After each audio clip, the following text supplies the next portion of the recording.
Hello everybody, and welcome back to finally the Elephant of Mars reaction review. More so review, for those who saw these last ones I did this, the reaction part is kind of not in the episodes anymore because they get blocked. It's as simple as that. Psycho Stick, I got lucky because they're good dudes. I love me some Psycho Stick. But unfortunately, the reaction part is going to be cut down a little bit to snippets if I have adverse reactions, or not adverse, but good reactions, stuff like that. So, thank you guys for coming here. I'm sorry. It's Easter. Happy Easter. Today has been a very heavy recording day because I've been sick since last Wednesday, so I'm kind of cramming all my recordings into one day. But today we are finally checking out the Elephant of Mars. I am very late. I am very aware of how late I am to this, so this probably doesn't get that many views. It doesn't matter. I don't do a lot of these for views. I do these for myself to have fun and check out new music or check out artists I love and check out the stuff from them. Because I've stated before, Joe Satriani is my favorite guitarist of all time. You guys are crooked. Give me 1 second. There you go. And I've been looking forward to this album, especially once it got announced. It had a late announcement, even though Joe Satriani is pretty much a biannual release. Every 2 years he usually has an album. But I was hooked ever since I heard Sahara, because we have heard Sahara already, so we're just going to go out of the way now. Love the atmosphere, love the little, just the nuances of that song, which just hooked me. It's such a solid first song release, and it's the first song on the album. So I know for a fact it's a great way to open the album. So we'll just get this song out of the way. If you guys haven't done so, please, I'm all over the place. I'm sorry. It's hectic. I've been waiting for the church. I live next to a church, and they just got done doing their little egg hunt run where they literally throw like 10,000 eggs up in the air and let the kids go crazy. And it was loud, so I'm just getting time in when I can. So if you haven't done so, please consider hitting subscribe and help me on the goal of 1,000 subscribers before my birthday this June. All right, enough rambling. I apologize. It's okay. You know, if you've been here long enough, you know how I am. Let's just get this over with. Not over. That's the wrong terminology, David. You're excited for this album. You don't want to get it over with. You want to enjoy your time. So let's go. We're going to probably just let this play through because I already said Sahara. I love that song. I have a full reaction to it. Go check it out. So we'll go on to Elephants of Mars. Let's go. Okay. Man, that ended really well. I like the end of that song. Okay. So, yes, the Elephants of Mars. It actually sounds like an elephant stomping around at the beginning. That was actually really trippy. Also, there's playing guitar whammy bar effects you can do to make it emulate the sound of an elephant. That was cool. Adds the atmosphere that you want.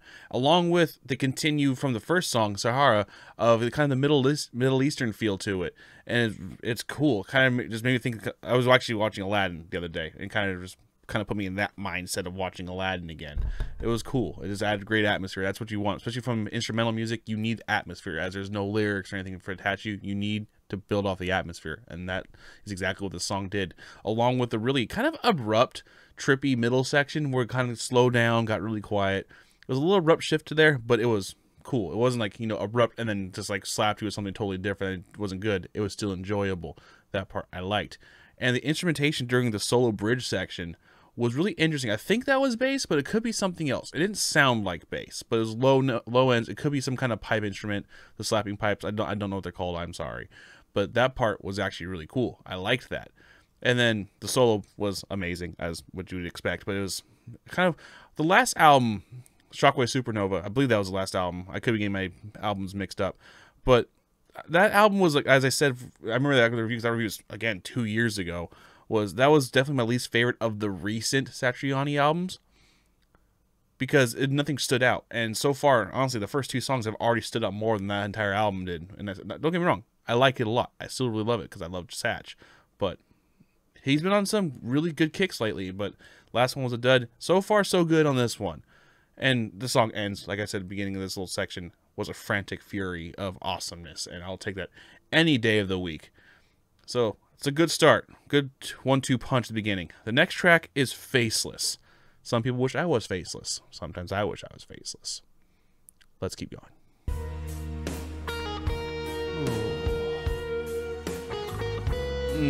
Okay. These are the Satch songs I love, man. Wow. Okay. Where do I even start? Okay. We'll start from the beginning. Absolutely beautiful piano opening to this song. The instrumentation of this song actually makes you feel like you're walking around the world faceless. That's something I know, something many people know. Walking around feeling you're nobody, feeling like no one knows who you are, just you're existing in this world. And it's just, that's exactly what the song sounds like. It was beautiful. It's crazy how much, like, again, these are all just instrumentals. People who know Joe know that, but not everyone knows who Joe Satriani is. So if you're someone who doesn't know who Joe Satriani is, hopefully these will, if you go check this album yourself, will show you why people love him so much. And it's just crazy how much just music can instill feelings in your soul. And then once the guitar crunches up, it manages to feel like the moment you get noticed. Like, wait, I am somebody. I am something. People taking notice of, like, I have worth in this world. And it's crazy. This song was beautiful. This is actually one of my favorite songs I've heard from him in a long, long time. Like, just straight up. I love the slower Joe Satriani songs that do a great job of feeling emotions. That's why I love the emotional stuff for him. And this is one of his bests in a long time. Maybe ever, honestly.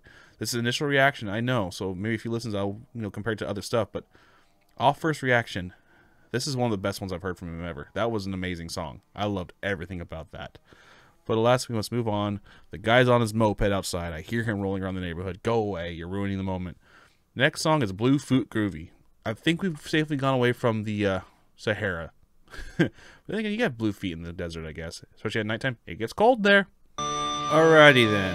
Okay. This is the first song that's actually confused me. Because it opens up with, fitting to the title of the song, a very kind of generic but still good, solid, groovy, kind of pop country style riff with a really solid lead section over it. But once you get past that, the groove is gone. The chorus is massive. The bridge is massive. The chorus is massive. And it has a much more epic feel to it. But it didn't fit the theme. I mean, not to have that preconceived notions take too much. But when you see a song's titled Groovy, you expect to, use Satch, Boogie, maybe Strange. Songs that just have a lot of, just make you want to get up and dance. And the song starts off that way. But it totally takes off into the epic song territory. Don't get me wrong, my favorite part of the song was the epic part of the song, like the whole bunch of stuff, but it's a tale of two songs, and it didn't fit. The groovy didn't fit with the epic. They didn't mesh well. It almost feels like he made the epic part of the song, because that whole part was super cohesive, and just everything was massive and amazing, and then from there, it just went back to being just kind of what it was, which is interesting. I'm also going to pause my recording because something's trippy happening, so we'll be right back. And we're back. That was weird. Had some super lag and something crazy is going on. But yeah, like I was saying, there's nothing I didn't like about the song. I just kind of wish it would have stayed on theme. Or just been two separate songs. That would have been better. Because definitely is a tale of two totally different songs in this. That's just me. I like it, but I don't know. Probably would have been better off as two songs. That's just me. You could say how wrong I am in the comments if you want, but I'm being honest here. We're supposed to be honest in reviews. But nothing I didn't like. Again. Next song is Tension and Release. Here we go. Alright. The main riff of that song was absolutely gross. In the best ways possible. It made it sound like you're in the either a basement, dungeon, or just underground sewer level of a video game. It was awesome. That was great. But the main draw of the song was the fact Joe shredded his face off in the solo for this song. That was fantastic. It was just fun. He was just noodling all over the place. And it was Joe being Joe at his best. That made me happy. Let's just keep going now. The next song is Sailing the Seas of Ganymede. History time! Without words. Yeah, that song perfectly emulated the feeling of sailing to me. It had everything. It was dark. It was dreary. Moments where you just feel like everything was going to go wrong while it's just like waves are crashing around you. Everyone's frantic, like screaming their lives like they're going to get drowned. It perfectly made it feel like you're in the world sailing on the open seas. And that was perfect. Perfectly nailed the theme on this one. Nothing else to say. That was just perfectly themed song. I like that. Next track is Doors of Perception. That song made me feel like I'm right back at the bazaar at the Ren Fair, which I cannot wait for. This song was also way more pulled back, but that was definitely to the benefit of the song. The song was pure just making you feel like you're somewhere else than where you're actually at right now, and that's exactly what it did. It was executed to perfection. Love that. That was just one of those cool, just kind of chill back, just listen to a song, especially when you just have a hookah. That'd be even better. But now I really wish the Ren Fair was here because I love the Ren Fair so damn much. The next song is East, 104th Street, New York City, 1973. Something tells you that has extremely significant implications to Satch because it's where he's from. And something probably to do with the past. Now I want to know where East 104th Street is in New York City. Research after the album's done. Be back in a minute. Okay, that was just a very cool jazzy song. It was just full blown out, really cool jazz. Makes me want to go back and watch Motherless Brooklyn again. I love that movie so damn much. Doing some research, looked at their current day. There's a school there. There's a Taco Bell. There's a GameStop nearby. So I'm not sure. Full blown influence. 1974. He was studying jazz. Probably a connection there. If you guys know what the connection is, let me know down in the comments below, or after I'm done doing the review, I'll do a little more digging. I'm pretty sure I'll find something. But timeline seem to line up with jazz influence in the area. Maybe there's an old school bar that used to be there, something that Satch went to and saw someone performing for the first time and kind of influenced him to go and learn jazz in the next year. That's just my take. What I'm thinking is going on. Possibly. I could be very wrong. Who knows?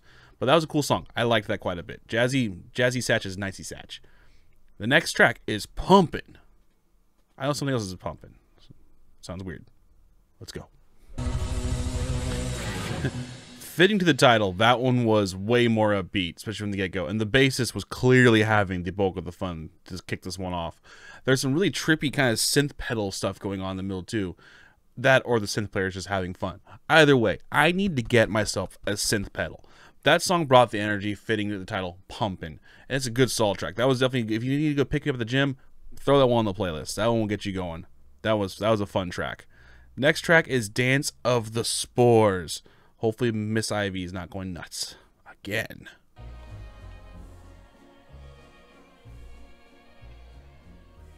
That's creepy. That's really, really creepy sounding. Alright, first off, I love the bass riff of that song. Massive sounding percussions. Love that as well. And it's perfectly anchored in with the really low end wall play Satch is dropping down with this one. And the chorus sounds like you're in a giant, just huge, dark forest, which is where I'd imagine you'd find dancing spores. It was just cool. It's just a really trippy kind of atmospheric song, adding in that really creepy kind of circusy dancing stuff. It was odd to say the least, but it was a really solid track. I'm noticing something. There's one thing I want to say, but I'm going to save it for the end of this review. That is definitely to the benefit of this album. That's going to help it in the rankings, especially over my Satriani album rankings. I'm noticing something. It's making me happy, which is good. Yes. Next song is Night Scene. Alrighty then. Satch went full-blown cyberpunk on that one. That song actually sounded more like a Daft Punk song featuring Joe Satriani, which would be amazing. That's all I want now. I want that to happen. I want to do it, granted Daft Punk's not around anymore. I just remembered that. Now I'm sad. Well, Through a Mother's Day Darkly. That is a morbid sounding title. Okay, let's go on to that one, shall we? There is a story in this song that I'm definitely going to need more context for. But overall, that song was heavy. That was a truly heavy song, and that was something I haven't heard from him in a while. It's nice having an actual heavy song. And full-blown, legit loud moments that were really, like, kind of like, whoa, but, like, in a good way. The good whoa. There's also cool guitar, bass dueling sections. Just cool. Song is cool, because this is Joe Satriani. Of course, it's going to be cool. That song was fun. I liked that one. Next track, 22 Memory Lane. This is a track on 2022, because we're still kind of early into the year, even though we're already freaking third of the way through. Imagine that. What a cool little funky jazz end to that song. That was nice. The melody of the song sounds happy and sad at the exact same time, which, going off the theme and theme of memories, is perfect. Perfection. Totally, once again, nailing the theme of a song. So it all makes absolute sense. That's why I love Satch. You think the title of the song is totally wacky, makes no sense. Like, you see this song, like, what the hell's a wormhole wizard?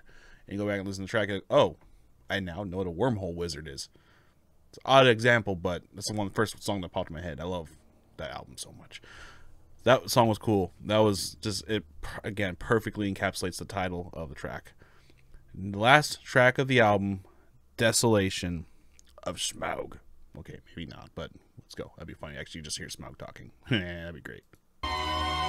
What a way to close out this album.